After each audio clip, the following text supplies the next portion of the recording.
Sorry, mate, it's cool. Let's go for it. Hey, this is Sebastian for the Metal Gods Meltdown, and I'm joined by... Hi, this is Ricardo Pereira, lead singer of Moonshade. It's great to be chatting to you this evening. I want to congratulate you on Set the Skies Ablaze. It's absolutely epic. What's the feedback been like so far from media and fans to your release? Well, it's been a bit overwhelming, actually. Media has taken it quite well. We've been getting overwhelmingly positive reviews on the album, which is surprising. And in terms of the fans, they just went wild. Like we've been selling way more than we're used to. We like our social media and our streaming platform just completely blew up. Like we went from 700 people listening on Spotify every month to 36,000, which is a bit crazy. I can't really wrap my hand around that number quite yet. that's a lot of actual people. So yeah, we're trying to deal with it best we can. But it's been great, and it's been really rewarding, especially because this album was a crazy amount of work to accomplish. It was fun. There were no stresses besides those that you can't really avoid when making an album. But since it was so grandiose and we were working on it for like 3 years, people left midway. Other members joined in. We had session musicians. We had guests. And we ventured into releasing it ourselves. So it's really rewarding, like to see like a small band, which is what we are, to get so much attention and to get people actually vibing to the record, telling us it's one of the best records ever made. And well, it's just amazing. I'm really grateful. That is amazing, mate, honestly. So can you tell us a bit about the lyrical theme throughout the album, and do you all get involved with the songwriting? Well, in terms of the compositions, the instrumentals, we all get involved, but each person does his share, and then we all chime in, and we're receptive to criticism and to work together. But the mostly, for the most part, each person is responsible for his, or in the case of this album, her instrument. And in terms of the lyrics, I write them myself, and they always go through the band. They chime in, and they're usually very receptive to whatever like craziness I have going on in my head. So I'm grateful for that. They're very permissive. They're gonna regret it someday, but not just yet. I think so. The lyrical theme of the album, it's a bit complicated because I always had a thing for conceptual albums, and this is my first attempt at not making a conceptual album, but it kind of ended up being one anyway. So it has a major theme. The major theme is being human, humanity, where we came from, where are we going, what we had to do to get there. And it approaches a lot of different topics. It's a bit dispersed in that regard. It approaches what we do poorly, especially when it comes to our potential extinction at our own hands. In terms of, we approach the theme of global warming and pollution on Epitaph. We approach the possibility of a nuclear holocaust, which kind of became a bit more real after we wrote that song. So yeah. In Valley of Dying Stars. And then we have a lot of influences in terms of classical Greek mythology and a Renaissance philosophy. We kind of mix it all together to kind of make it's an artistic work. It's not supposed to be a lecture. It's not supposed to be boring, but it does have a lot of heavy topics in that regard. Who we are, where are we going? I was very influenced by the works of Yuval Harari, Professor Harari, which wrote *Sapiens* and *Homo Deus*, which are two of my favorite books ever. And we have a song about the Homo Deus hypothesis, which is human beings turning into the gods they once worshipped. Very basically, I would read the book to get the proper Yeah. explanation. But Uh-huh. basically, that's it. How we used to fantasize about Thor flying over the world, and now we fly over the world. How we used to Yeah. fantasize about omniscience, and now we have the internet. How the whole grasp of human knowledge at the palm of our hands. We're traveling towards the cosmos, discovering new everlasting horizons, I guess. Yeah. We just had the latest example of the latest NASA telescope showing us beautiful pictures of the visible universe. That's also a big source of inspiration where we can go. And what I mean by that is that through science, technology, and actually worshiping human rights and our place in the world, not as masters of it, but as caretakers of it, to respect nature, and Yeah. which is a form of respecting ourselves as well, is possibly the prime directive of this record.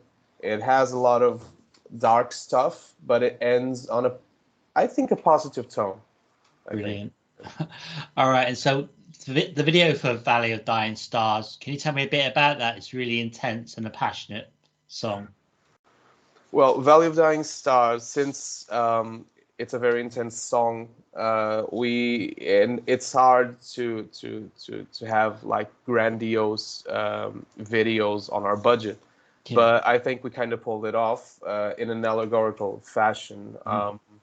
The Basically, it's supposed to represent a post-apocalyptic scenery where we have a main character that kind of symbolizes goddess Gaia herself, nature, with a protective mask, and a dress that features drawings of equations related to the Manhattan Project and the creation of the atomic bomb. We have the Fermi equations. We have the diagram of the Big Boy, and basically it's just her symbolically abandoning all gods, because we have that line in the song, towering above all gods and humanity as one, as in the mushroom cloud towering above all beliefs that we claim to have. And so what we did is we went to a very special place to us here in Portugal, and this is it's kind of an Easter egg because people don't really know it, but we were in Guimarães, which is the city where Portugal was founded in 1143. Almost 900 years ago, the country of Portugal was born there. And to us, it's a way as Lusitanians, as Portuguese people, to represent the beginning matched with the possible end, which is the nuclear holocaust. Yeah. 900 years of history just wiped out like this. And we're a peaceful country. We don't do war anymore. So we'd basically be collateral damage to whatever would happen here in Europe if such a thing would go down. And as we know, it's been threatened lately, a lot of times. Yeah. So the beginning of the video has a small reference to that, meaning that we kind of turned it into a wink of support towards the Ukrainian crisis and the Ukrainian people for the criminal war that Vladimir Putin has been indulging in on their land. So I can agree more, man. Okay, then. So if I was totally new to your band, which two tracks from the album would you play to me to introduce me to Moonshade? To introduce you to Moonshade, well, I would refer to this last album because it's where we are at right now. And I would show you possibly Valley of Dying Stars, to show you that more direct songwriting, just and then maybe Everlasting Horizons to show that we have a bit of a more progressive and experimental side, that we can also do weird stuff, not just like the bangers, the singles. So those two songs probably show the most prominent sides of Moonshade. That kind of intertwine between all the songs, but those are two what I would consider two extremes of our writing methods. Brilliant. I love the album artwork as well. I mean, the whole album is the whole package. Do you intend to have the album framed at home? I would. I really love that artwork. We were so lucky to have Credo Qui Absurdum work with us. They're a Portuguese clothing brand. They are just getting into the album artwork business, and they've done it wonderfully. The artwork is breathtaking, and everybody says so. I think people like the artwork more than they like the album, and they should, because it's just beautiful. I love it, and I would like to have not just a cover, because I really enjoy the rest of the artwork as well. We used it for our singles, and it's in the album booklet. And I would actually like them to sign it. I really have to take care of it one day when I see them at a festival. I think I'm just going to show up with a big, big signing here. I'm your fan. Yeah, so. Absolutely, man. You should, honestly. Okay, so we're sort of midway through summer. Have you got any tours or festivals lined up? Yeah, we just did a big festival in Portugal called Loros Nobilis. It went great. We were a bit sad because At the Gates had to cancel. It was the last show that they canceled before parting ways with their guitarist. But we got to hang around backstage with Decapitated and Orphan Land, just like see them around doing their stuff, like seeing how actual professionals do it. And we had tons of fun. A lot of people showed up to see us. They bought tons of merch. It was great. And the stage was probably the biggest stage we ever played, which was, confusing at start. We're not used to have so much room, but we made the best of it. Oh, wow. Sounds brilliant. Okay, then. So how pleased are you that vinyl seems to be making resurgence? Oh, I actually really love that new vinyl trend. Like, I think it's amazing how people find new ways just to, or in this case, old ways, but just to consume music. Because vinyl, well, as we know, but in vinyl, just know that I also collect vinyl, so don't kill me for saying this. But we know that in terms of digital, nowadays, the albums are done and mixed and mastered for the digital. So the vinyl, even if we have a special vinyl mix, as we do, so we don't have a lot of information loss, there's always some. So it's not the best way in terms of fidelity, but it's just an amazing way to consume music. It has its own tone. It has that crackle. That's vinyl. The artwork is huge. It's just an amazing thing to collect. And for example, even tapes are returning, and we're actually thinking about doing one. Despite that, it's of the three formats, it's by far possibly the worst in terms of fidelity. But I have a ton of tapes from recent bands. Like I have Bring Me the Horizon tapes. But I just like the format. I think it looks old school. I think it looks great, and I think it's a great way to consume music. We can't revert just to streaming. It's not as fun. We gotta have collectibles. We gotta have stuff that we can hold, to hold the album in our hands, play it. So it makes a difference, man. It really does. I mean, I've said this to a few musicians. I've been going to the secondhand record shops and buying albums I used to have, and I'm paying top dollar for albums that I had before. And it's like, God. But yeah, it is a difference. It's something about it. You're right. Okay, then. So you're in Portugal. Obviously, you're getting loads of attention. Are there plans to get out of Portugal, go on tour in Spain, Belgium, even into the UK if possible? Yes, actually there is.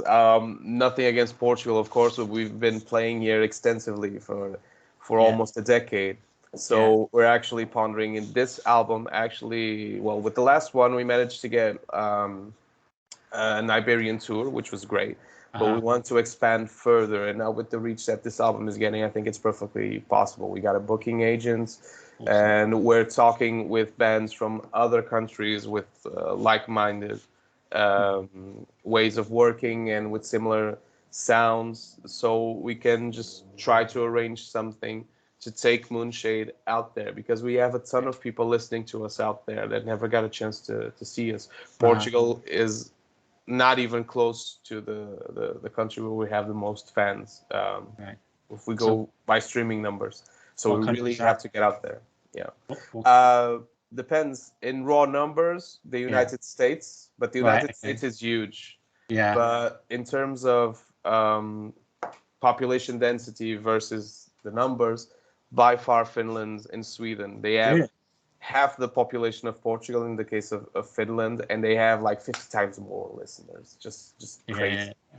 We would love to go there. It's just Finland and Sweden. Sweden. It's where our inspirations come from at the start.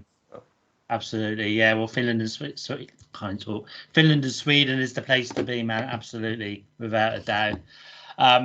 Okay, then. So next one is a question my Belgian friend always asks people: if you were an instrument, what would you be? If I were an instrument, I would say bass. I'm kind of discreet as a person, and I'm basically more of a team worker than a leader. I'm great at giving you support, but I'm probably not going to take the wheel, and that's the case. Well, some bass players do take the wheel. We have Les Claypool. We have a bunch of bass players which are iconic and so good that obscura, that people go to see the bands mostly because of the bass player almost. But that's not the majority of the cases. So I would say bass. Brilliant. Okay. Can you remember the first time you ever stepped onto a stage and had an audience in front of you? I did. It was terrifying. It was horrible. I used to play in punk bands before I entered Moonshade. I played guitar and bass. When it was super small crowd always. We're talking about 25, 30 people. Mm-hmm. When you're a 15-year-old, and a 15-year-old, which is a rare case of a 15-year-old painfully aware that he can't play for shit, 25 people becomes way scarier than like 800 when you actually know what you're doing. So it was terrifying. We had 4 chords and I would still make mistakes, but it was fun. It was punk. So nobody really cared. No, they don't. So it was fun. It was accepting, and people thought it was really cool to see like a horror punk band here in Porto, because besides the Misfits, there aren't there many in general, and in Portugal there hadn't been one ever. Right. So we basically did Misfits covers, and we had some originals which were basically Misfits covers because they were huge ripoffs. But it was fun. It was super fun. Brilliant. Right, next one then. Can you complete this sentence? Everybody needs Moonshade in their lives because you need epicness in your lives, brother. And Moonshade is just pure epicness. Well, it's what we aim for, at least. Cool. Okay, so next one is, what song from any band sums up how you're feeling today? Well, as I told you earlier, it was a complicated day at work. And it brings me back to a song I've been listening to a lot, which is from a band called Orthodox. I think it's called Head on a Spike. It's a new song, so I have horrible memory. But yeah, Head on a Spike from Orthodox. It's like, you want me dead, put my head on a spike. It's just how I feel today. But mostly this is just me ranting. I feel super happy about the album and everything, and being here and getting home. So surviving another day. Absolutely, mate. All right. So thanks for your time this evening. Do you have any final words for your fans, our listeners and viewers? I do. First of all, thank you so much once again for having me here. Moonshade are basically everywhere you can think of, all social media, Spotify, all streaming services. We have our videos on YouTube. We released 4 videos actually, for our new singles. We also have our back catalog, Sunday Throne and Dream Oblivion. And just check us out, give us a chance. Let us know what you like, and if you like us, join us. We're here.